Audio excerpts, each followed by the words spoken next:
Yeah, hi there, this is tuxoche.com again. Welcome on my video channel. In today's little video, we want to talk a little bit about my new monitor. As you can see here in the background, that's the LG 32UN880B. That's a 32-inch or exactly a 31.5-inch 4K monitor.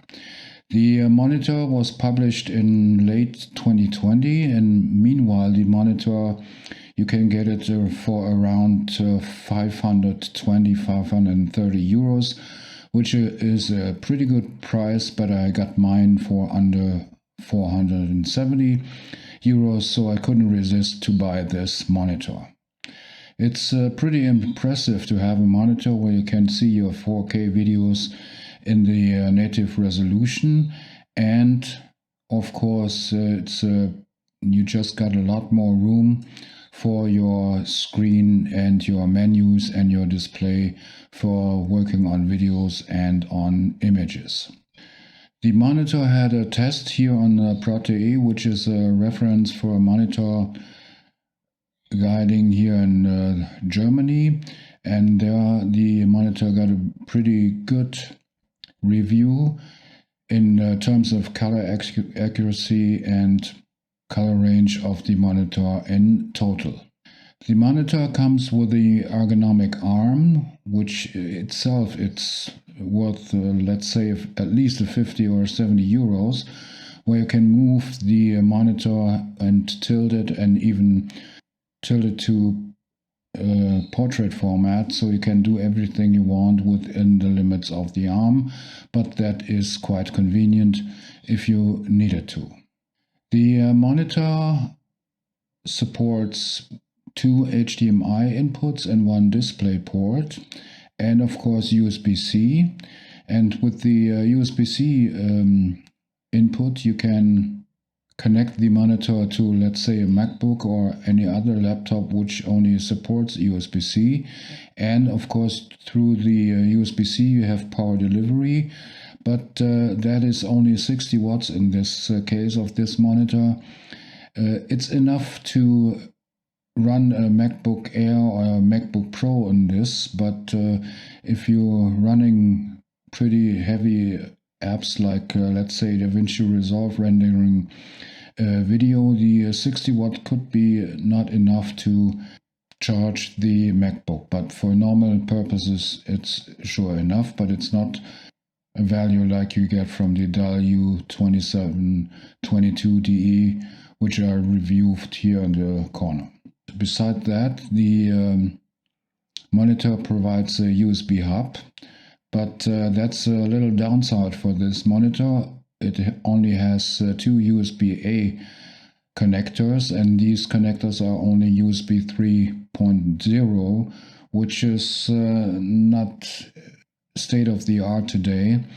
And like my Dell monitor, which provides USB 3.2 Gen 2 connectors, which are very fast connecting external drives and so on, that might be not enough for connecting drives here on the LG monitor. So I only connected a webcam, and here the light you see, which only needs a little bit of power, so that if you need more fast USB-C connectors, you might run it through an external USB hub. And besides those connectors, the LG provides a 3.5mm jack for external speakers, or like I connected it to a headphone, which is quite convenient. So every device can use the external output for audio through the 3.5mm jack. The OSD menu is pretty good reachable via only one joystick at the bottom of the bezel in the monitor, and here you can set all the settings like contrast, brightness and so on, and the audio output, volume and so on, so that is pretty convenient. When I first got the monitor, I profiled it just through software calibration, and here I saw that the calibration from the manufacturer was very good. It has only one little variation in the blue channel to complete a normal calibration on this monitor. But this monitor is also hardware calibrated if you want to, and I only tried this once because my i1 display is a compatible device for that, but the calibration hardware wise takes a very long time, like over 20 minutes to do that. So I might as well stick with the software calibration of this monitor.